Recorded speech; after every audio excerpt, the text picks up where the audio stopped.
Adrenaline is the only way to do it, and the only way I've found to replicate at shooting is throwing on some non-point and just going. Very cool. You almost need to like have some friends text you something that's gonna like make your heart like stop, make your heart stop. Yeah. I think your buck's dead. No. Yeah. Or you get like the I'm pregnant or something. You're like, okay, go, time to go shoot the bow. I would have put it up into the ceiling.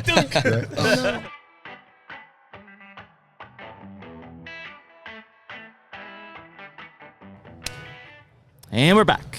Hey. HUNTR Podcast, ATA, special edition. Last day of the show here in Louisville, Kentucky. And we are fortunate to have archer and musician Forrest Carter in the studio. Hi, guys. And Glad to be here. Welcome, Forrest. Yeah, if anybody hasn't heard the name Forrest Carter, you probably have from Carter Enterprises or Carter Releases, which is something that Jared's going to have a real personal kind of touch story here during this podcast to talk about. And I think before we get into that, Forrest, one thing that I think Jared and I would love to hear, as well as some of the listeners on this, would be the history kind of Carter Releases, starting even with, your dad. Absolutely. And I think that's something that's really unique to a lot of these industries. And honestly, I don't know if I want to say that it's sad or not, but the family-owned businesses of this industry aren't as prevalent as they used to be. This is true. So, like to touch on that just a hair, it's really, there are some other companies, we won't even say just release companies, but there are basically a couple different kinds. There's the marketing companies that spend a whole bunch of media, of just advertising, and then there's the manufacturer companies. And that's kind of what I think Carter would fall into. We do some marketing, but really our bread and butter and what we're known for is really just the word of mouth and the quality of the product, as well as the customer service. And that's what that all comes down to, that a big marketing company is going to have a harder time to replicate. So there's advantages to the smaller family type business, but there's also disadvantages where people always, the goal is to see growth and everything.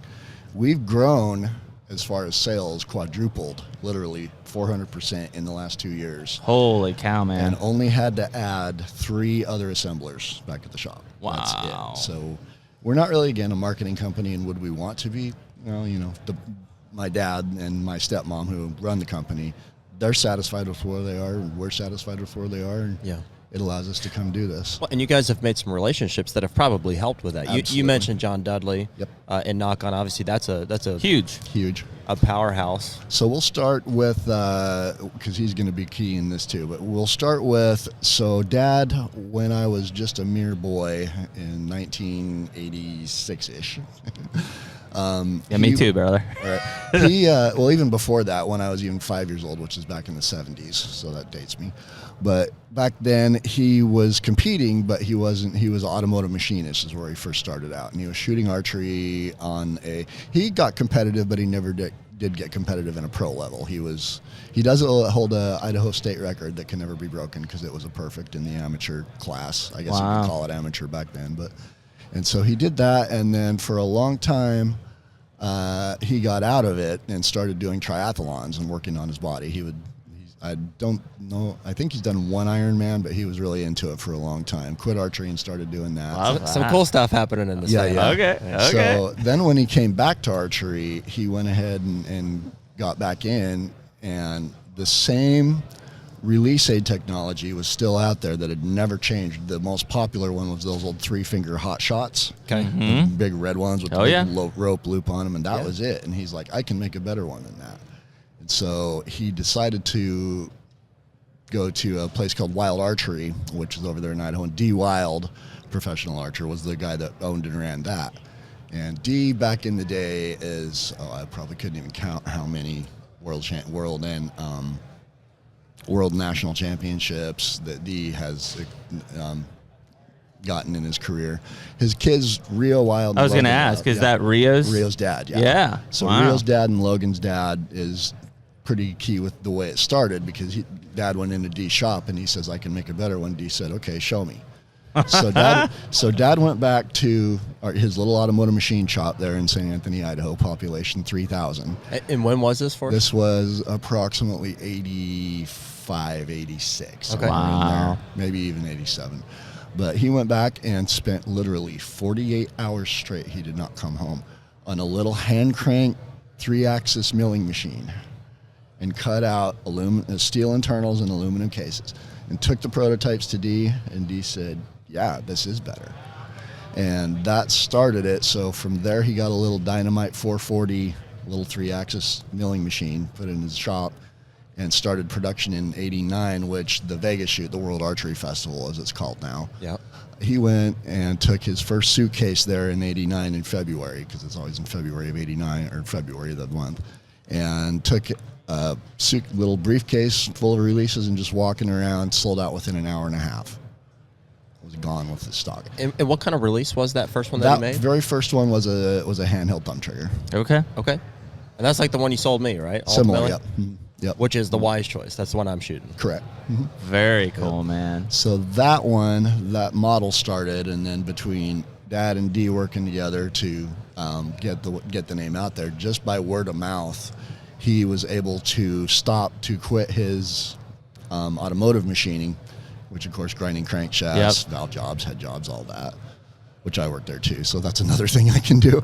But went ahead and quit his automotive machining job, which is all just local, local work with farmers and that kind of thing. It's a big farming community out there, and started that and went straight into manufacturing release aids, and with just the word of mouth of that, with minimal, almost no advertising, the word of mouth. And at the time, the product, the quality of the releases he made just was incomparable to anything else out there. Yeah. And that's really what made our name right off the bat is that those very first, super high quality product that he made. And that was competitive archery. So Carter as a manufacturer and as a brand would have been adopted into the archery industry via competitive archery. Correct. Yep. Gotcha. Yep. And that's where it all was. He hunted somewhat, but not anything. I mean, he's kind of funny with hunting too, because sometimes he'll go just to go, and then he doesn't really necessarily want to shoot anything. Yeah, but just to be out to there. Go, so, but yeah, competitive. He was competing quite a bit. When I was 11 years old, with them, we went. He started me competing, and I took second in the nationals in the Cub division when I was 12. Wow! Because of his competitive, that and my mom. Mm-hmm. Very cool, man. Yep. That's crazy. And so, so obviously at that time, especially, competitive archery was a very, very tight-knit community. It still is, but at that time, you're talking center of the bullseye, no pun intended, type of atmosphere on that side. So, okay, so you're now in, late 80s, right? You've got a penetration into competitive archery with, D. Wild, who's one of the recognizable figures in that space. Absolutely. Where'd he go? Where'd he go from there? Yep, from there. So then he finally, and they started taking orders and selling, and started a little bit of advertising. They started getting into some of the old, paper ads, because back then, that's what we had. This wasn't a thing. Mm-hmm. Yeah, it's called a radio show, right?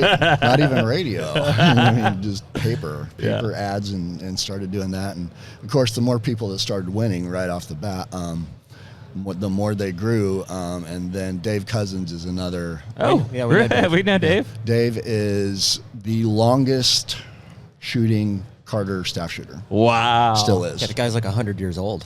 Not quite. That dude is solid as a rock. Oh yeah, he's a freak. Solid as a rock. Well, we knew him when he was shooting at Prime, and then now he's back. Is he at Hoyt now? He is PSC now. PSC, yeah.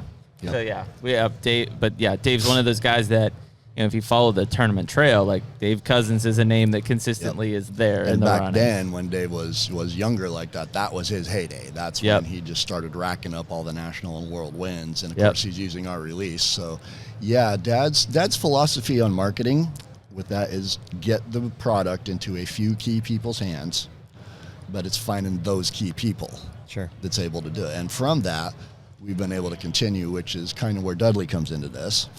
is back when Matthews was in its heyday, and Matthews is still good, but back in the early 90s when Matthews was the head of the competition, 3D and everything, John Dudley worked for Matthews.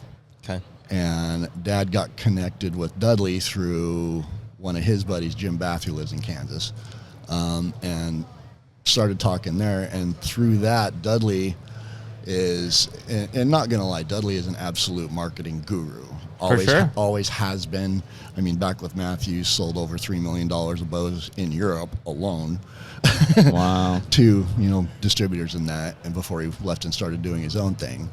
And I mean, so his marketing prowess is something that Carter has definitely used, and for a long time, for the last at least 15-ish years, Dudley's been the head liaison marketing consultant for my dad and April. Very cool. So, and then he started doing his own thing, and of course they made their own deal with his current knock-on side. The knock-on releases, correct? Yep. Yeah. And of course which seemed like they've been a hit. It's been amazing for the tiny little shop we are.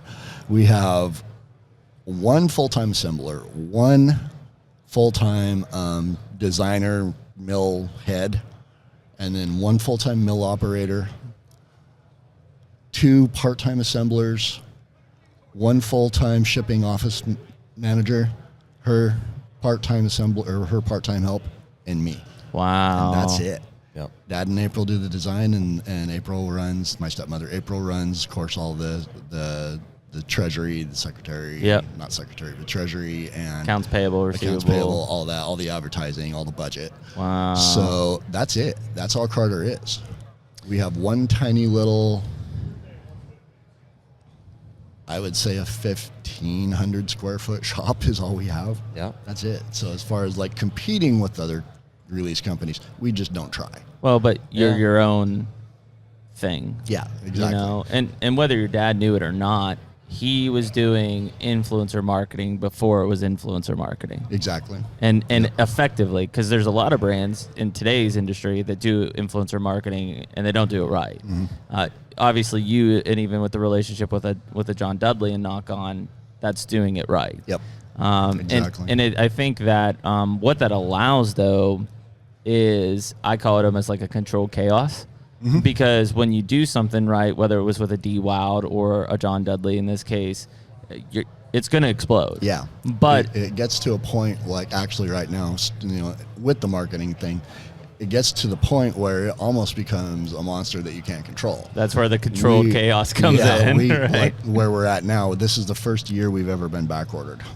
Wow. We were able to keep all of our products always in stock and available. This year is the first time we've started seeing some issues due to everything. Supply chain based? Even through the COVID. We were still caught up during the first year of COVID, but now this year, and it's nothing COVID related while we were back ordered on. It was actually just demand of the internal parts of one specific model. That's crazy. That was hard. So, but now we're starting to get caught up on that right now. Good. So, well, you're not alone in that this year. Everybody. Yeah, definitely. We're not. It's just. Dad's always been, his idea that if you don't have it in stock, people are going to go elsewhere looking for. Yeah. They want to buy right now. Yeah. They don't want substitute. To wait. Sure. Yep. Interesting. Well, Jared, I guess I'd like to kind of give you a floor here in that, not to put you on the spot, but one thing that I think a lot of people listening to this may be experiencing, and whether it's I don't want to admit it or I'm not sure it's the right term, you've experienced target panic.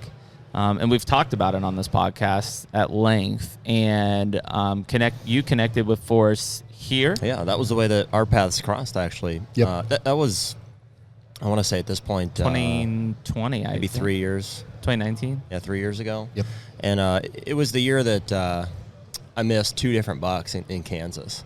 Yep. And it was also, I want to say, the year that I started shooting an 80-pound bow. And so there was a couple things that culminated in ultimately me having some pretty severe target panic. And I'll probably attribute that to, I think I got a new bow. I switched back to this Hoyt Carbon Spider. Yeah, and you put the heavy limbs on it. I bumped it up and I put those 80-pound limbs on it. And this was the same year those Full Metal jackets and stuff were getting pushed. And so I started shooting, a little heavier arrow and stuff. And so as I transitioned to all of that, I started to notice that I was just panicking a little bit more. As soon as I would draw the bow back, I started to feel like that anxiousness that I never had, like my entire life of shooting bows. I mean, I've shot PSEs and Matthews I had growing up, and I was always a pretty good shot. I'd be 15 years old and I could shoot at 60 yards. I thought pretty good, and I was like just chugging along. And when I made the switch to that higher poundage bow, and maybe I made a change to the release at some point too. I was shooting a wise guy, spot hog, wise guy. Yep, it's just normal trigger. It's a really short trigger release, and I had seen that promoted. It's a really scary trigger release, to be honest. Yeah, well, it's really crisp. But the thing about I remember that, their marketing is you could get it to where it would be super light, which isn't necessarily sneeze and it goes. Yeah, it's either off or it's on. There is no sponge in between, and at the time, I thought that was a good thing. In hindsight, probably was a big part of what was creating panic for me. So I missed those 2 bucks in Kansas that year. I probably missed some does back home. Just shot way under. Yeah, and I want to point that out because you were. It wasn't 1 buck, I guess, was over the top, but most of your stuff was shooting under. Yeah, and it wasn't from improper range. So by the end of it, what was happening is I've always been a bottom-up guy. So I'll draw my bow, anchor, and then I would start to bring it up to the target. And as I'm getting closer and closer, I can feel it getting more and more. Something is building there where it's like it's about to go off. And then I couldn't ever get it there. Like by the end of it, it was like my pin would literally just stop and couldn't bring it It's up. not a strength thing. Like I'm strong enough to bring it back up to where it needs to go. Just mentally, I could not get that pin to the target. And when I finally did, it was kind of a lunge, and I would pull. I would slap that trigger as fast as I could, and it was just bad. I felt like you were in a bad rut. Yeah, I was missing deer. I wasn't having. I couldn't practice because I couldn't. I was just freaking out every time I would go to shoot my bow. I was like, it's getting worse. And so, like a lot of guys, I think I kind of like lied to myself, and I was like, well, as long as I just won't practice, right? Because I only shoot a couple times. I shoot like once a day, or a couple times a week. It's okay. Like that, the panic isn't overwhelming. But then I wasn't practicing it, so I wasn't getting any better, and so I wasn't improving as an archer. Yeah, we're trying to mask the issue. And so I don't know why I sought you out necessarily, or if we bumped into each other, and you had some of these back tensions released. People had mentioned that, hey, maybe that would help. Right. And so I just kind of explained all of that to you a few years ago, and you gave me a system that has worked really well for me. And so I could say today, I don't know if you ever are 100% recovered from target panic, but I don't struggle nearly as bad as I did when I first talked to you, and I've killed some deer since with the release that you sold me. So very cool. Can you explain? Like, you want to talk system? about kind of the system? I know you wrote the whole book on it. Absolutely. So tell him what you told me a couple of years ago. in this subject, I'm the only tech help / customer service at Carter. That's it. So you've seen this before. I have had this conversation literally hundreds of thousands of times. I mean, it is not an uncommon thing. Yep. I really honestly think the basic progression of most archers, and when I say most, I say these are the people that, this looks cool, I want to start hunting or I want to start shooting. I'm going to get a bow and not really have any basic instruction. And that's one great thing about the internet now is you do have a lot more out there. But back in the day, I'm just going to do this and shoot it. And most people start out with a bow and an index finger release, mostly because most people are familiar with firearms and they get the idea. Okay, index finger, trigger, squeeze. Yep.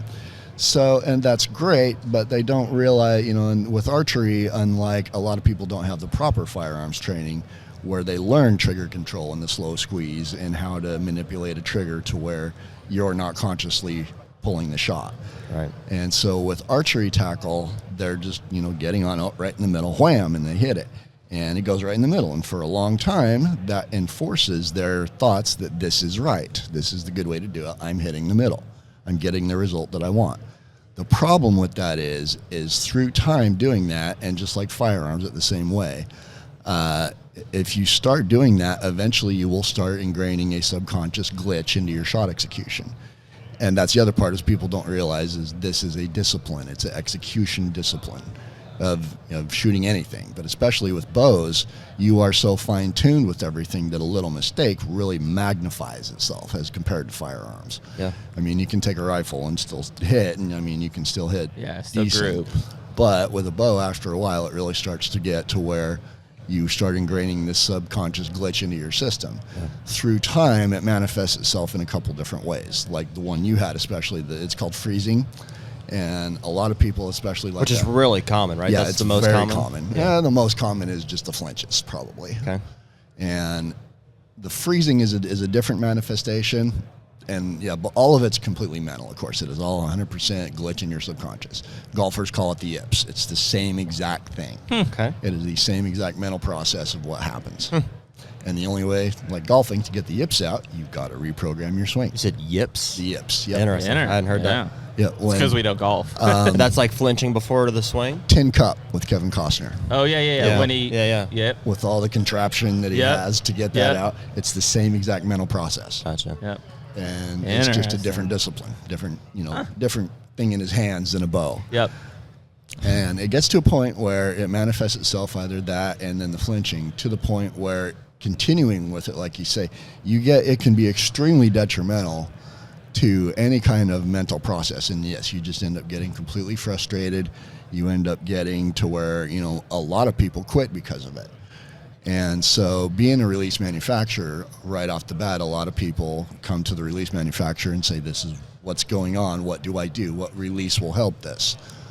And what it comes down to is, yes, a release can help, but you can't mechanic the problem away. You can Band-Aid it with a different mechanic, like, for example, what people call a back tension. Mm-hmm. And then it becomes a point where you're not, even though you're using, quote, back tension form, it's not really helping eliminate the problem like the regimen. The tool, the type of release aid isn't near as critical as what you witnessed, the regimen that you got to go through to reprogram your shot execution. Well, for me, and it was that trigger. Obviously, it was the brain function, but the trigger, what was allowing me to like execute this target panic process. Yep. And so having no excuse with the back tension, I was like, that seems like it would remove the mechanism that's like I'm taking advantage of, or that's causing me to like. That's the concept of it, but again, the actual application of it is a little bit different. And this is where a lot of the mythos come in the system that I told you. And so we'll continue with the progression. So from there, because that's the perfect time, people go from the index fingers and they look at either a thumb trigger, because that's a slightly different execution using different muscle memory, muscle groups. Yep. Or they go right into the reprogramming if they're really bad and they think they need what's, quote, a back tension, which I hate the term back tension. I absolutely loathe it. Okay. Back tension is a form. It is not a type of release or a shot execution. Okay. Back tension, what a lot of people think from what's out there, because everybody says, yeah, you need to back tension, you need to blank bail, blah, blah, blah. Back tension, the purpose of a back tension shot form, I would like to, if I'm going to call it anything, I'm going to call it a form. Okay. It's not a release. The concept is to people that you need to flex your rhomboids in order to make the release go off. Mm-hmm. That's not anywhere near what's happening. In mechanics-wise, that's the end result of what happens, but that's not what makes the release fire. Okay? You can have, even just at full draw right off the bat, I mean, obviously you work out, so you understand your body, your muscle groups. At full draw, your rhomboids are flexed. Mm-hmm. You don't have anywhere to go. Yeah. And so just flexing them again is not going to make anything happen on the release end. Mm-hmm. So that's why I hate the term back tension. It's not, the purpose of a back tension shot is an unanticipated shot. Yep. Period. How that happens mechanically is irrelevant as long as it happens. Okay. That's the thing. There's several different ways to do it. How it happens is getting that unanticipated shot. That's the important part. Mm-hmm. Then you can start to reprogram from that base. Gotcha. So that's where the other style of releases, I call, what people call back tension releases, I call hinges or rotation style. Because that's what's happening mechanically. Is it's an old hinge and half moon dump system that's been around even longer than Carter. Mel Stanislavski was the guy that patented the first half moon system. Okay. And I don't even know if he patented it. I think, as far as I know, he's the first person that actually got it into production. So the half moon is there's no hinge on it, obviously. It's just a true... No, that's a spike. Okay. Okay, so a half moon does have a hinge on it. Okay. A half moon is a circular piece of steel that's cut in half that's fixed into a handle. And then the hinge rotates. The hinge has a hook in it, that goes on your D-loop. Yep. And then the hook rotates along the edge of the half moon until it meets the part that's cut off. And that's what lets go of the D-loop and lets it go. Okay. So it's forcing by rotation principles, yes. by angle of rotation. That's what causes the release to fire, not what your back's doing. Right. If that release doesn't rotate at all, it doesn't fire. If you're just holding it tight in your hand and you're flexing your rhomboids, nothing's going to happen. Mm-hmm. Nothing's going to happen. Mm-hmm. It's got to get rotation into that handle for it to mechanically fire.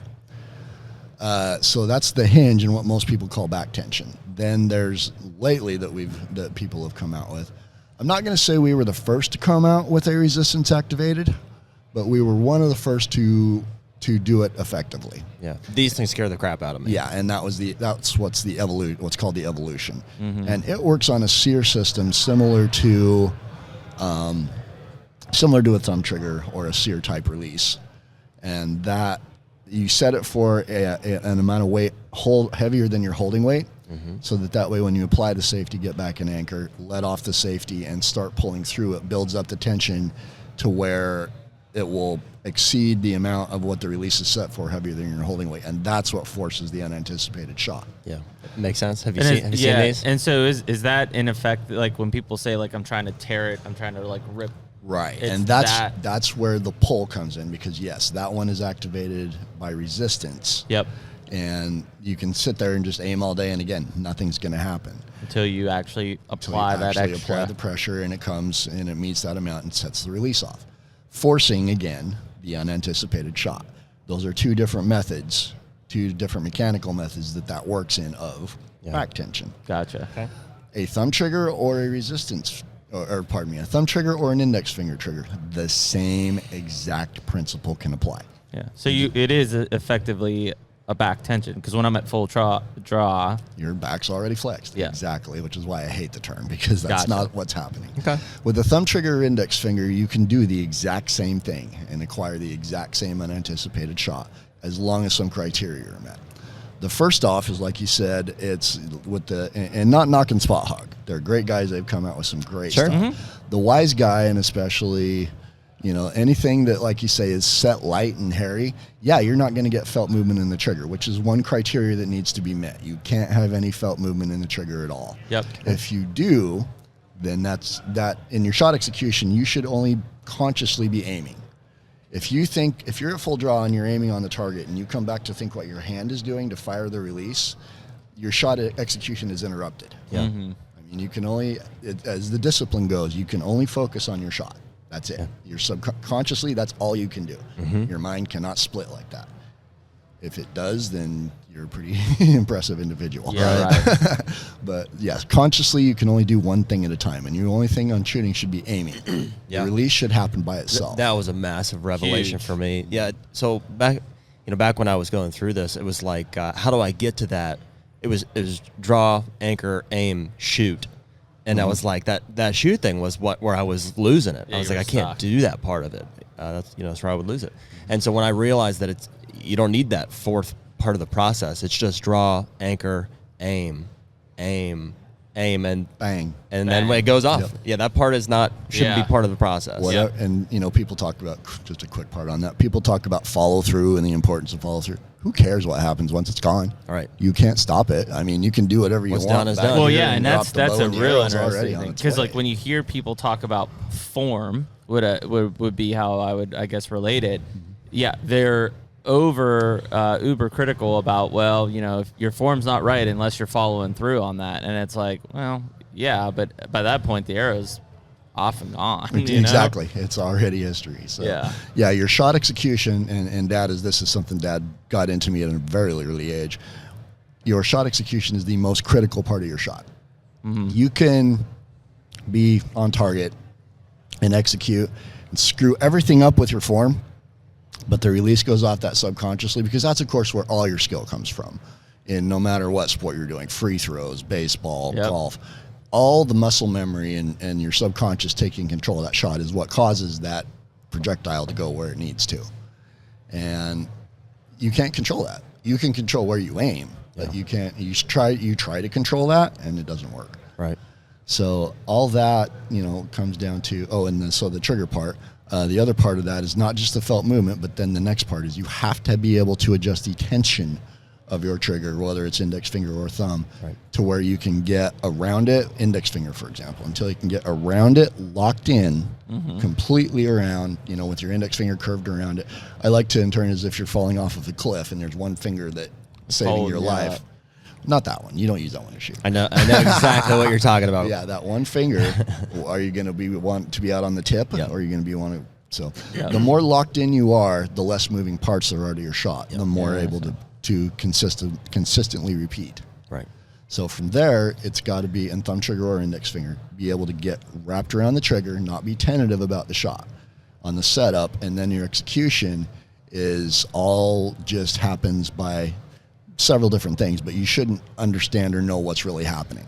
Yeah. Mechanically, what's happening is another great example is the military uses for their long distance shooters training. They grab the grip of the rifle, they get the finger on the trigger and get all whatever creep is in that trigger out, because yes, there's actually a lot of creep in a lot of them. For sure. Get it out to where they're not having any more felt movement, and then instead of squeezing their finger, they squeeze their hand. And their finger subconsciously contracts by itself. Yep. Same concept. Yep. That's what I've seen on I'm just getting into it just because I don't know, something else to do, but the long range shooting aspect of things, right? Exactly. And when you're shooting at 1,000+ yards, again, your margin of error is very, very small. Yep. And so that actual pull of the trigger, I say pull just because that's what people say, shouldn't be a true pull of the trigger. Yep. Because it'll throw you off. Yep. Then you're consciously, again, thinking what your hand is doing. Yep. Interesting. So that is the back tension thing. So that's the mechanics of it.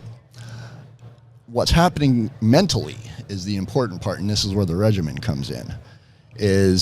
So most people with this is the standard, again, progression I've seen thousands of times when people are, having these problems.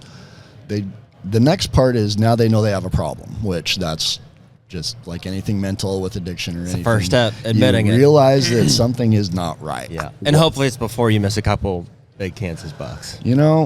Missing it, and that's another part of it is a lot of people don't recognize it, like we were talking about earlier. A lot of people don't recognize it because they're not shooting enough to really know what's happening, especially at an animal. I mean, we get upset when we're looking at a big enough animal and we want to shoot it and then we miss and then we're all upset. But that still, I mean, I get completely rattled when a big old elk in Idaho comes in screaming at me, and I mean, who wouldn't? So, well, and I mean, I think it just by nature, we're quick to blame other things. Sure. When a miss happens, I was caught off guard, I misjudged the distance, hit a limb, those things are. We're trying to attribute it to something. To something else. We don't know what, but yeah. But we were talking about earlier. So those people that are in a competitive situation, or even it'll manifest itself even more quickly in, like you hear a lot of people that go to the leagues in the winter and that to improve their shooting from hunting and that, and they start shooting at a spot, at a definite scoring ring. And all of a sudden they think oh wow, I've got target panic. Yeah. What's going on? This is weird. And that's, like I said, a competitive atmosphere where you're shooting arrow after arrow after arrow after arrow at a definite scoring, as opposed to like 3D. 3D targets, same thing. You're not shooting at a definite aiming point. You're aiming at a spot.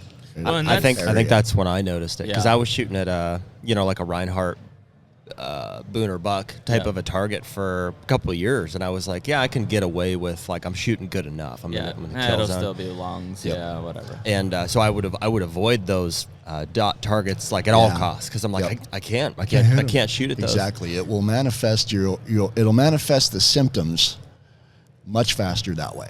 Yeah, but so you'll know. When I started to realize how important that was to improving as an archer and actually practicing, I was like, I have to be able to shoot at these types of targets.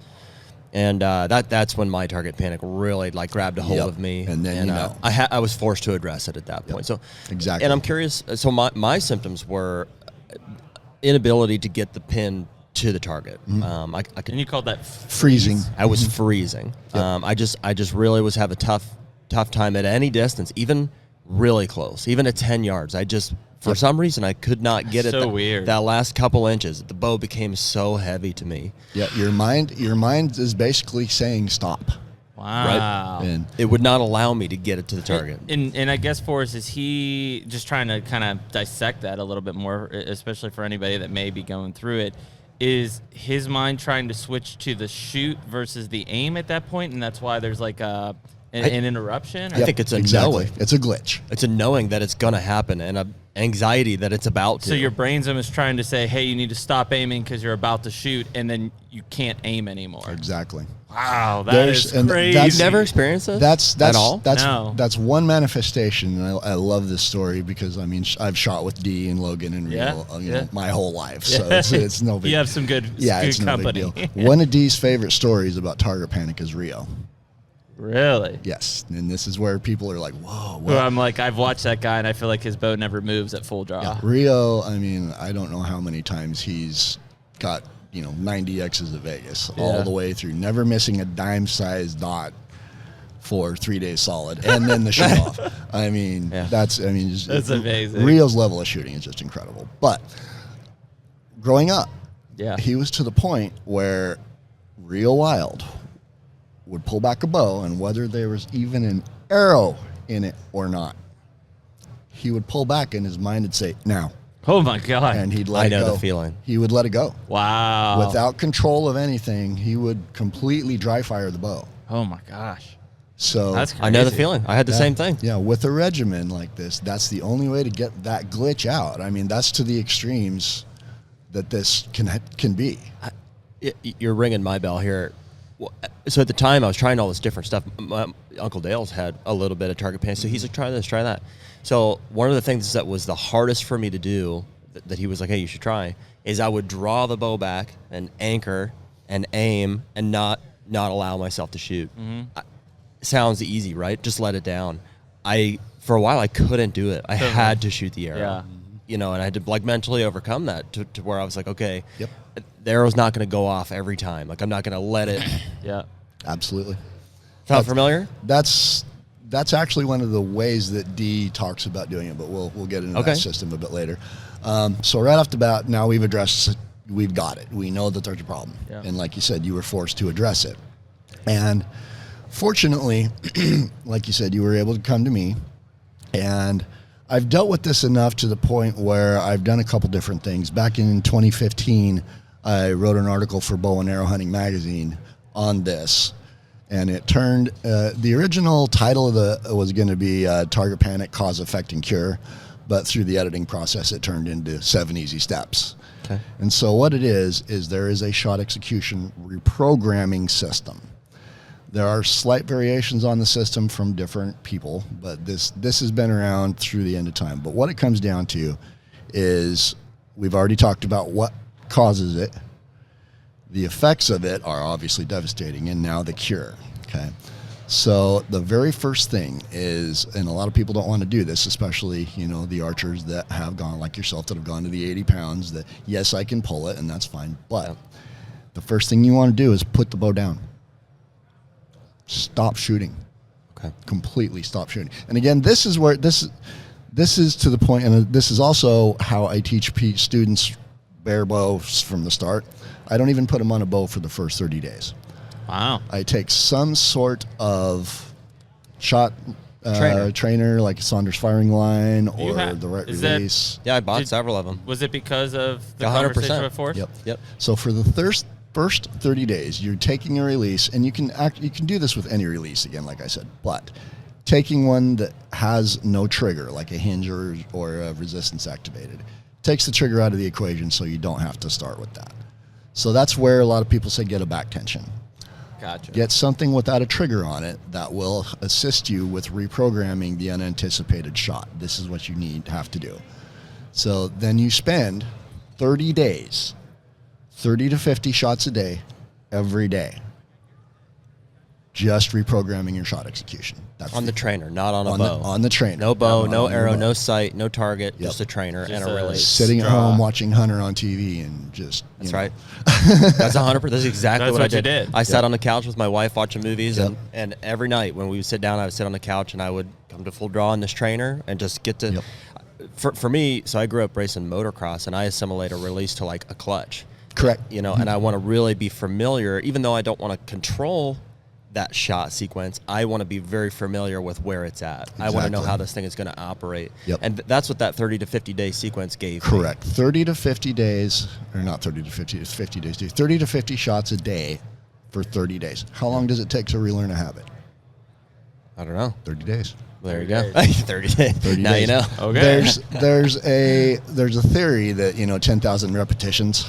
Yeah. Yep.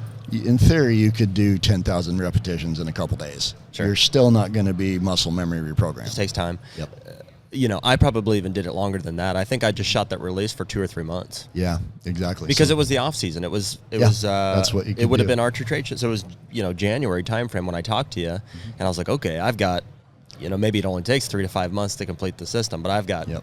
6 I've got or the 8 time. months. So yeah, the time reprogramming, this is the critical first part, is you're reprogramming your shot execution completely. You're getting that glitch out of your system without any negative aspects of score, of where the arrow's going. You're not even using an arrow. You're just using strictly your bow. Yep. And one thing about it is the next part of this, and so that's 30 days right there. Mm-hmm. The next part of this is actually applying the execution to your archery tackle. Now from here, like you said, you were, to get a completely different release and all that, everything's going to change from your simulator. So now this is where what people call blank bailing comes in, is you get right up close to the Is target. it blank bailing? Blank bailing, correct. And Oh, this, I always thought it was called blind bailing. blind bailing, blank bailing, Same thing? correct. Got Yeah. it. Okay. Yeah, and that's basically you're shooting at a flat surface, not a target, not an aiming ring, not just a flat Just something, surface yep. that you can, just continue to shoot and apply the reprogramming that you just did with the simulator to your actual archery tackle. Gotcha. Now, for those that, like I said, like yourself, if you can do it with your 80-pound limbs, just fine, especially if that's what you're going to be shooting. Right. But here's the thing: is a lot of people skip the first step with the simulator completely and just go straight to the blind bailing, blank bailing. They go straight to that for when people tell them you need to blank bail for a while, and generally they do for a week, 2 weeks. Nowhere you band-aided it. Yeah. Now you know what the shot feels like if you're even doing it correctly. Yep. And you know what the shot feels like, but you still haven't reprogrammed. Yeah, and see, like, I'll even, if because I don't shoot competitively, right? I shoot to bow hunt, basically, is whenever I decide that I'm going to start getting into my routine of shooting, let's say it's in May or June or whatever, like I'm going to pick up the bow more consistently, I'll actually blind bail just for a week or two, just to feel like I'm getting my form back, right? Yep. And then I'll go into the actual target shoot. And it's almost like a warm-up for me. Not necessarily, I'm not reprogramming anything. I'm just more of a warm up for that muscle memory that's existing somewhere. It's just I haven't used it. There are definitely some competitive archers right off the top of my head that do that very thing. Yeah. Before every session. Interesting. So For me, both of those steps, whether it's shooting with the trainer or blank bailing or blind bailing, it's we're continuing to practice and get familiarity like with the process and like the equipment, with the total removal of any negative consequence or potential negative consequence. exactly. So with no arrow, in the target while you're using the trainer, and then when you do introduce the bow and arrow again, you're still not shooting at a target. There's no chance for you to have like a negative outcome. Exactly. You're just going to shoot the bow and you're going to feel the bow. There's no chance that you're going to say, You're taking out that mental pressure of Yep. I missed, Exactly. I'm off. Once you have a negative possibility, it brings it right back. Yeah, game over. Yep. Because what's there to be anxious about? I'm just shooting the bow. Exactly. I don't have to worry about hitting anything. Just shoot the bow. Yep. So apply with your reprogramming, your execution reprogramming to your simulator, then to the archery tackle. Here's another part of it is people will, again, like I said, a week, 2 weeks, nowhere near long enough. You still need another 30 days to reprogram your muscle memory into your actual archery tackle. So using that blind bailing technique. full 30 days again. Okay. The two stumbling blocks here are, one, people want to see if it's working. Sure. And they'll put Let me go try it. yeah, and all of a sudden you're right back to in a very, very, just like any other mental thing, especially like addiction or anything, in a very, very short time, you're right back where you started. Yep. So 30 days simulator, 30 days blind bailing, and now 60 days later, you're ready to actually aim. And here, this is a key part that isn't talked about at all that I know of. Once you've done that, done all the reprogramming, now you need to learn how to aim. So you've done all this work. That's a tough concept to it. comprehend. So the drill is, I call them 10, 15, 20-yard drills. You put up a multi-face like a Vegas 3-spot or an NFA 5-spot, something like that. And so you're shooting at different spot every time. And you give yourself a designated scoring ring. So, for example, like the Vegas target, I would personally pick the X ring, but the 10 ring is usually sufficient. Gotcha. You do a 10-yard complete game. 30 arrows is a Vegas game. You do 30 arrows. 10 yards? 10 yards. Okay. No further. Okay. 10 yards. The goal here is to be able to keep your arrow in your own self-chosen designated scoring ring. Keep the arrow in the 10 ring every time. Mm-hmm. If you miss one or two, you're still not ready yet to graduate. I assume a lot of people will hear that and be like, oh, yeah, 10 yards, that's no problem. Exactly. I bet many can't do it. It's more difficult than you think, and it shows you right there. Well, dude, I'm telling you, when I was having that target panic, even at 10 yards, I could not get it to the thing and hold it there for any period of time. I guess before we keep going on that side for us, is there, like Jared is a bottom up, and I don't know if that's just the way that I'm a top down when I'm aiming kind of guy. Is there a preference, or is there? The bottom up tends to really, I'm not going to call it a form flaw, but it tends to not really be mechanically the way that a lot of the major teachers are telling you how to draw. Yeah. Mm-hmm. And so the method that is the most effective for a draw, and actually like in Vegas and that, in a lot of the organizations, you are not allowed to do what's called sky drawing, which is your right. coming down. Arm out straight, bow arm out straight, release on it, and straight back. Yep.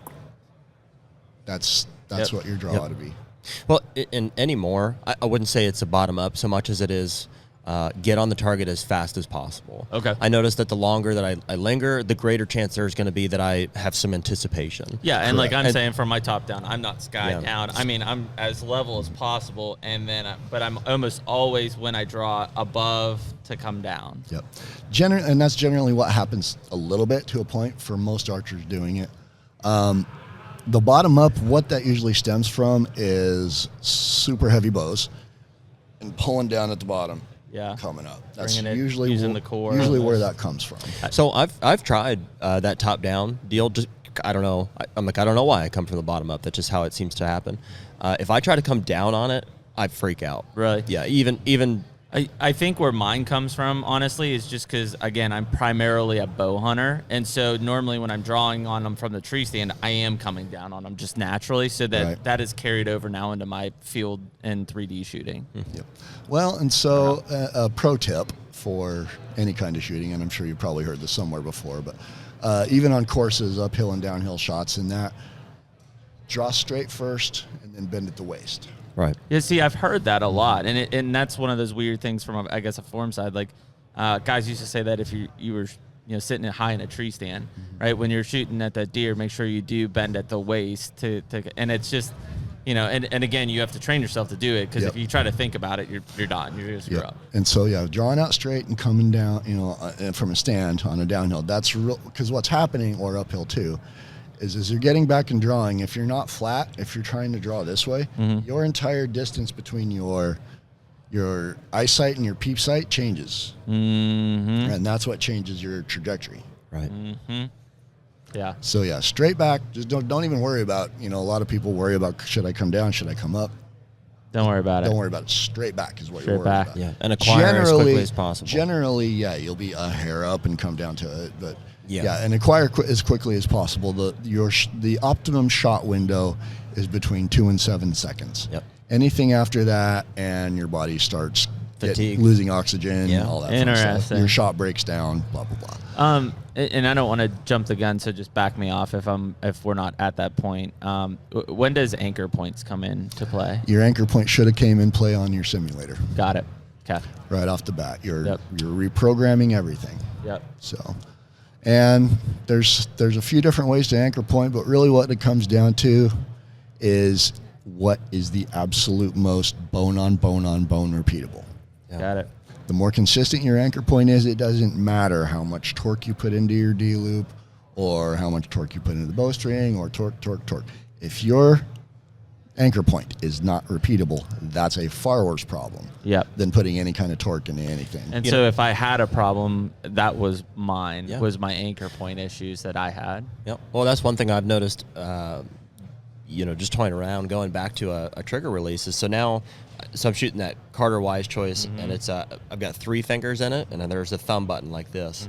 And when I draw back, it's right between these 2 knuckles that sits right at the back of my jaw. So I know, that's the only place it can sit. You can feel it, exactly. And I went back. I still have that Spot Hog Wise Guy laying around somewhere, and I drew it back, and I was like I couldn't figure out. I can't find it. it. It's weird. Yeah, I didn't know where I used to anchor. And I was like, this is bizarre. How would I even find that? And so that's one major advantage that I got from, this thumb button release is a absolutely. more solid anchor point. And it's that's lower, too. Yeah, and that's one thing that a thumb trigger does offer an advantage for is that bone, because you're splitting your jawbone with those 2 knuckles. You've got your index knuckle bone, your jawbone, and then another bone.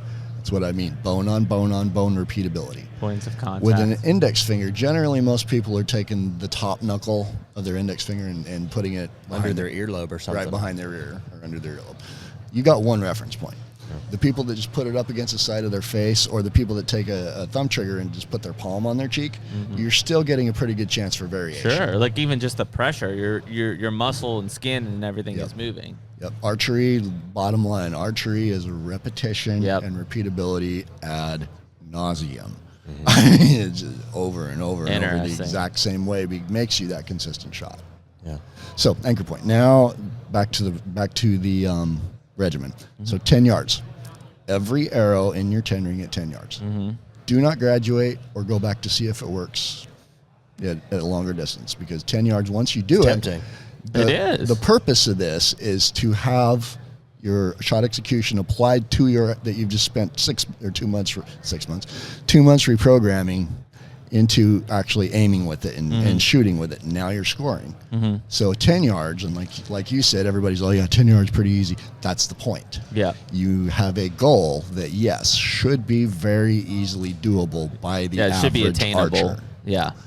It's more difficult than people think, yes. But the point is you have a goal that's doable. Very doable. Very doable. And once you do that, okay, I get it. It all fell into place. I just nailed my first 300 on a 10-yard target. Yep. Move back to 15. Repeat. 15 obviously is a little more difficult. So, and once you get to where you are able to do it, and when I say every time, I don't mean you're missing once in a while. Every time. Yeah. That's the level of consistency that's possible. You do start to feel you gain confidence quickly at that level. You're like, man, I feel really good with my equipment and I cannot miss. Yes, exactly. So you've reprogrammed it, you have your confidence. Which is back. a huge difference from, just couple months prior. I can't get my pin to the target. Yeah. Yep. So you got the 10, you got the 15, and the cool part about this is once you get to 15, move back to 20. And of course, once you get back to 20, we're not expecting in the 10 ring every time. Okay. Right. If it's doable, and if you do, yes, sign up to Shoot Pro, because that's the level of score. That's the level what they of do. Yeah, that's the level of scores that they're shooting. Yeah. They're shooting 300s every game. That's the whole point of Vegas. Yeah. So once you're able to do that, I mean, you've now reached a level that before you just had target panic, but now you've reached a level of consistency that you never thought was possible. Or even most people, and that's just it, most bow hunters have no concept of what is actually capable with archery tackle. I mean, the 300s that we're talking about, World Archery has a scoring ring that is the Baby X. That's their 10 ring. And up until just a few years ago, nobody had ever been able to clean that. Now it's been cleaned, I think, 4 or 5 times. And what I mean by clean is 60 arrows at that little Baby X at 18 meters. Wow. With no, everyone in that. So that's what's actually capable with archery tackle. Wow. That's crazy. There's no reason why after, all this work and programming in that's not possible. Now, when you apply that to animals, things happen. Slam dunk. Sure. So once you're back to 20 yards, is the system complete? Or at that point, if you feel like you can say, I've beat target panic? Complete to a point, yes. By that time, you should be completely reprogrammed. And like you were talking about, though, but so, because these things come back, say, you hit a branch and you get completely rattled because you wounded something, wounded anything for that matter, but wounded something that you really, really wanted. Yeah, you're going to be kicking yourself for a while. Or, so now you've gone competitive and you're starting to shoot a little bit and you're not scoring like you think you did, which happens to us all. We all miss. That's another real wildism. Yep. We all miss. Yep. It happens. Right. Yep. You start feeling down on yourself or, getting anticipation. It's real. You've already done the reprogramming, so you don't have to go through that again. Mm-hmm. You don't have to blank bail. Just a quick little reinforcement of the 10, 15, and 20 is usually all it takes to put you back on the path. Sense. Yep. I've got another friend, self-filmed. That were around. Forrest Breedlove was the first guy to do it, and then he sold to Brett. But anyway, Forrest had problems. He's FC. I'm FC. He's FB. So FC has problems. Had problems with getting out Western antelope and that 40, 50, 60 yards, blah blah, and he could shoot great at 20 in that, but as soon as that distance came into the factor, it was the same mental glitch. And so because knowing how he shot, I knew he wasn't flinching or anything or, actually executing. He was executing properly. It was just all in his head that, oh, God, distance. And the arrow doesn't care how far it's going. Right. So I said, all right, just go back and just do the 10, 15, and 20. And in no time at all, he was right back where he needed. So I guess that's what I was going to ask for, is because we talk a lot about the target panic side. I think the thing that maybe more people are familiar with, especially in our podcast, is what would be called like buck fever. Yep. Right. And that Jimmy's got buck fever. He hadn't hit a buck in 10 years. And like some of those guys, frankly, are just not good shots. But there's a lot of guys I know who are fantastic 3D and target guys, but when it comes to an animal, they can't hit the broadside of the barn. And that's, it's not necessarily target panic or buck fever. It's not the application of the subconscious glitch that we were just talking about. It's a separate issue for sure. It is, and that's, really, and all this will also, it helps with your confidence, but it also helps with your ability to control the shot in a pressure situation. And that all helps too. That helps too. But I mean, I'm sorry that if you're not feeling it when you're hunting, then why are you doing it? Exactly. I mean, yes. I live out in Idaho, and I can't tell you how many times that I've been calling elk, and all of a sudden the monster comes in, and you get the shakes. Yeah. God. That's why we do it. I mean, that's why we do it. So you miss a deer, and that you get nervous. Like a lot of the people, those big old Midwestern whitetails has the same effect. Yeah. So. Yep. But really, the difference there is usually with the Midwestern whitetail, you're usually in an ambush situation. Yep. And allowed to have the time and the situation in order to make that better shot. So, buck fever and elk fever, whatever you want to call it, that's normal. The problem with that part is yes, that's like we were talking about. If you shoot all the time, your symptoms will manifest. But if you're shooting once in a while at something that's got your heart pumping every time, it can really mess with you. Well, it was interesting I say that because, we talked to some guys yesterday about, a possible shooting experiment type of thing. And, one of those replications where, let's say, a 60-yard shot, like put your bow at 60, go back to the target, run, or do some sort of physical exertion to that bow to try to replicate it and then shoot it cold, basically. Yep. And I don't... That's the thing. Like, there's a lot of guys, because I do, and I feel like I do a fairly good job staying calm. But the moment the shot's off, like I'm a mess. I fall apart really fast. I actually have a very unique perspective on this, and it's kind of funny because as competing, and I've shot in Vegas. I've almost won Vegas in Bowhunter Freestyle once. So it was 898, and I've shot a slew of 898 scores at Vegas. But I've cleaned others and done some other things. In competitive archery, and this is another reason why, yes, even if you hunt, start competitive, even if it's just flights, you will get better. Yeah. Especially if you know what to look for with these problems. Yep. You know how to address them, but you will become a better shot. There's just no way you can't. the feeling that you get when you're on the line and it is a shoot off with somebody, or even just knowing that you're going into those, like 3 days later, you're clean, you're going into those last days, there is no, and this is hunting too, there is no feeling of anticipation and nerves and anxiety like that. There's not, especially when $10,000, $15,000, $25,000 is on the line. No doubt. You get it's terrifying. You get your heart is pounding. And even hunting, I mean, yes, I've had, the heart pounding and stuff and yes, it's similar, but the level of competitive with that is by far, I mean, it lasts 60 minutes, or not 60 minutes, that whole 3 shots, it can last 4 minutes. You're pumping the whole time. Yeah, that's nuts. The only thing, and I've done I've done the train to hunt things. Yep. I've done 3 of them so far. And, that kind of physical exertion, like running, jogging, stopping, shooting. It's nowhere near the same. Interesting. The only thing that I have found able to replicate those nerves, and this is kind of the music thing, is when I practice with headphones, and I listen to a lot of high energy, heavy metal stuff, Hatebreed, Nonpoint. While you're practicing archery? While I'm practicing. Okay. Oh. And the problem with that is I do that too. You can't compete with it. But that's that time when you've got something that's really pumping you. Oh, yeah. Straight like adrenaline. The same stuff you work to. Yeah. When you feel that, shoot through it. Interesting. There you go. Because it doesn't last for long on the song, but No. it'll be there, and you'll get that pump. I haven't done that intentionally, but yeah. That would be I do cool. too. That is the only way I've been able to find to replicate those nerves. Just take a big not in scoop of tournament. pre-workout and go try to shoot your bow. Well, and I No, kind of relate. That does, honestly, that doesn't help. He tried that doesn't too. help. I kind of related to the same thing of like a public speaking thing. There's a lot of Yeah. people that are Yeah. deathly afraid of being put in front of a crowd and having to do public speaking. Absolutely. If you could shoot at the same time, like that would probably be a close match. I mean, and looking at it like from the workout perspective is obviously, you work out. He does? In order to get that, adrenaline pumping, that level of adrenaline, physically, you've got to go past. You can't just do your workout. You've got to go past what you're capable of physically in order to get the adrenaline shot. Yeah. I mean, you can work out for an hour and not get the adrenaline shot. No doubt. So that, to get the adrenaline, which is what's making those nerves, that's what enhances everything and increases the anticipation. Interesting, man. Adrenaline is the only way to do it, and the only way I've found to replicate it shooting is throwing on some non-point and just going. Very cool. You almost need to have some friends text you something that's gonna make your heart stop, make your heart stop. Yeah. Think your buck's dead. No. Yeah. Or you get the I'm pregnant or something. You're like, okay, time to go shoot the bow. I would have put it up into the ceiling.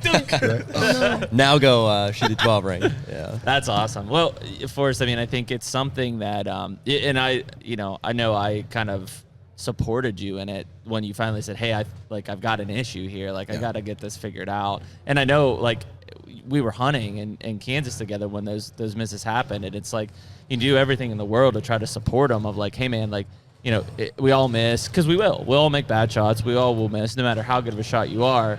But when there's a pattern forming, you do everything in the world to try to support you, but also be yeah, man, we got to fix this. People treat it like hiccups. There's well, here's all these different remedies, and you never know which one is going to work. Yep. But having talked to you about this and done it myself, and I'm on the other side of it now. And have actually helped people through it as well. It's man, this is a proven system. This absolutely works. Yeah, absolutely tried and true system of regimen. Now, there's been a few others, like Randy Ulmer has written an article about it. I'm not going to say he copied me because they don't. That would be plagiarism. Sure. But Randy has written an article on target panic for bow hunter, and it's it's real similar. Larry Wise has written several articles dating. I mean, Larry's got to be 80 now. Yep. Dating way back to before the past. The system is proven. Mm-hmm. It's the same system every way. But I have been fortunate enough to talk to a lot of people and have able to break down into a step-by-step. And that's what most people don't have, is the step-by-step. Dudley's content that he does is absolutely wonderful. Especially, I mean, he goes into other things as far as, he starts with the bow setup, and he starts with, all the execution and that, and he's got some ways to do target panic.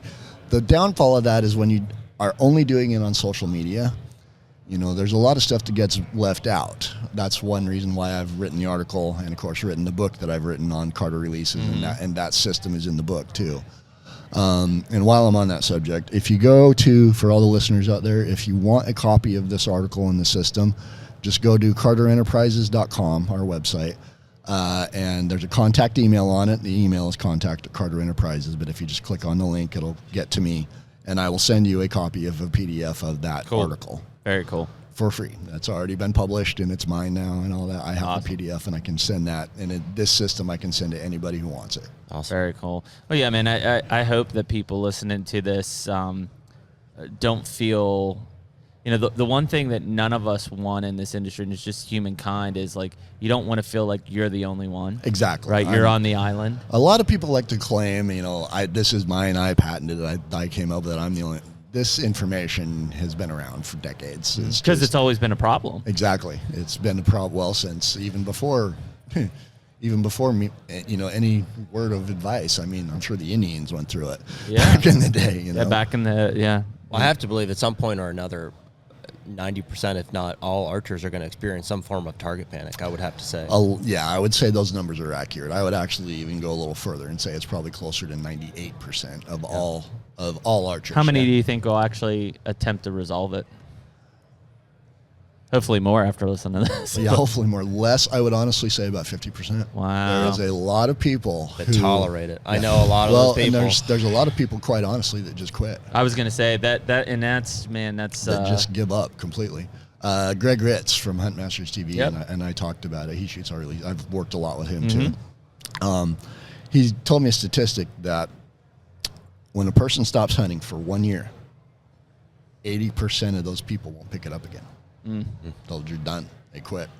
Archery, even more niche, even worse, because there's only, you've got the gun hunters, and then you've got the gun hunter, archery hunters, and then just the archery. So I mean, you're narrowing that percentage down every time. Yeah. So yeah, a lot of them I just can't handle. They get to where you were, right? To where you're absolutely dejected. It was not fun. You don't want to do it anymore. You're sick of wounding animals or missing animals, and you're just like, you can't keep doing it. Yeah. Yeah. Well, it's like, how am I going to drive 17 hours across the country to hunt a big buck state for 7-8 days? Yeah. When I know I'm going to miss, I'm going to lose. That's terrible, man. That's a terrible. Yeah. How do you motivate yourself to do anything or to enjoy it? And another interesting fact about this whole thing is a lot of people that go through this, like I said, it's probably the standard progression, close to about 98% archers, and that even may be conservative, but a lot of those archers have been, and I can't say I love, but when I get the phone call, which is one reason I came up with the system and everything, I get the phone call, I've been bow hunting down here in the South since I was 16. Exactly. I've been bow hunting for 60 years, and I think I got target panic. How long do you think that archer has been doing it incorrectly? Yeah. And ingrained it into their very soul. Well, do you think for somebody, let's just use that example, does somebody like that have a harder time with the system? Nope. Or still 30-day? Nope. That's what I tell them. The good part, yes, I understand. Yeah, you got it. This is why, this is what, blah, blah, blah, like we just said. The cool part is for complete reprogramming, minimum of 60 days plus your aiming drills.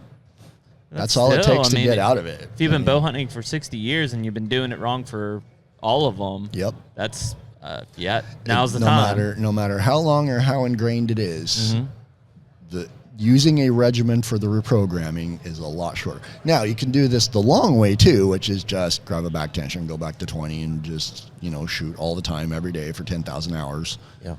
Yeah, nobody wants to do that or have time for it. Yeah, so interesting. I think that the whole process and procedures, obviously the major difference maker here. But I was shooting a finger trigger release before, and switching to this. I know you don't like the word, but back tension is what a lot of people know them as. It's actually a thumb button release is what I'm shooting. Whether that made all the difference or not. Having gone through the system with this new release that I thought was removing a big part of the issue for me, has left me with a release that I frankly enjoy much more than I ever did the trigger release. It gives me a better anchor point, and I don't have target panic anymore. That's and that's another reason I hate the back tension quote, is because thumb trigger's not the hinge that people are considering back tension. Right. So when they say I'm looking for a back tension release, I'm. Forrest is like, as customer Yeah. service, I've got to discern which one they're talking about Right. and go through, because a lot of people honestly just don't know. Yeah. They just want to bow. Well, you do a great job with that. I remember the first time I asked you about it, you spent probably an hour with me talking me through the process and the different types of releases. So I guess that's what I was going to ask. So people are listening to this are like, okay, I got a problem. Maybe it's I need to change my release. Obviously, there's this system that they need to look at as they're evaluating that. They come to Carter Enterprises website. Obviously, you've been a very big help to Jared in customer service, but you're one person too. Yep. So what would be the steps if they're coming to CarterEnterprises.com to say, like, I don't know what release I need? Right. So what I try to do like that, I do get a lot of that as well. A lot of, I'm looking at getting into a Carter release and I'm, not sure what. Yeah, so four finger versus three finger. Like, right. The first thing you got to do is you got to break down what style they're Okay. looking at, whether it's an index finger, a thumb trigger, a hinge, a resistance activated, and then a hinge with a safety is another one we've got too. Break down what they're interested in right off the bat and what may or may not be the best for them. And then, and the second question I ask is primary purpose, target or hunting, because we do have some models that are more versed to a target application as opposed to a hunting application, or best of both worlds. Yeah. Some of Dad's designs, like the ones with the Wise Choice, for example, with the self-closing jaw, those tend to lend themselves to a hunting application, both an ambush and a run and gun, really well. Yep. So I assume that's because they still have some element of control, like more than a true like a resistance release or correct. A resistance release or a hinge. You can hunt with them, yes, absolutely. But there's one thing about them is they are designed to force in an anticipated shot. Yep. Of course, in the hunting applications, we get to where we want to get it off now. Yep. That animal's, that deer's coming through a lane. I've got to stop it and and get it gone. Go. Not the type of release that you want to try that with. Mm-hmm. They're not designed for that type of Right. shot. Your results will be disastrous. Right. Not just bad. Yep. I mean, glitch. Well, guess what? Glitch, now you're gunshots, right back where you were. Yeah. That's and it's usually, yes, you can. Most people don't, but at the catch-22, that's usually what got people in that situation. Got it. Makes sense. Awesome. First of all, like, really cool. Well, and I say that because we've had a lot of discussions this week here on things, basically misinformation in the industry, and it's the downfall of even frankly stuff like our podcast is because there's so many different manners of getting information out there. Yep. It's a lot easier for the wrong information. What's right, what's not right, and Yeah. that's one thing the article. Another reason I wrote the article does is it busts some of the common mythos. Busts some of the common misconceptions of the whole process. Yeah, actually, absolutely. You need a hinge and you need a blank bill. Well, that's a little part of it. Yeah, That's not. Yeah, it might not be right for you. It will eventually, but again, it's the regimen by far more important than the tool. Right. So yeah, I mean, I think that's the thing is if you bypass, you go straight to blind bailing and you miss some of the key pieces prior to that. Yep. It may not. You go out and shoot and you're like, I still suck. Key pieces. Yeah. Yeah. Exactly. Crazy, man. Well, I think first of all, thank you for coming on and going through this. Thank you for helping Jared in My this pleasure. process.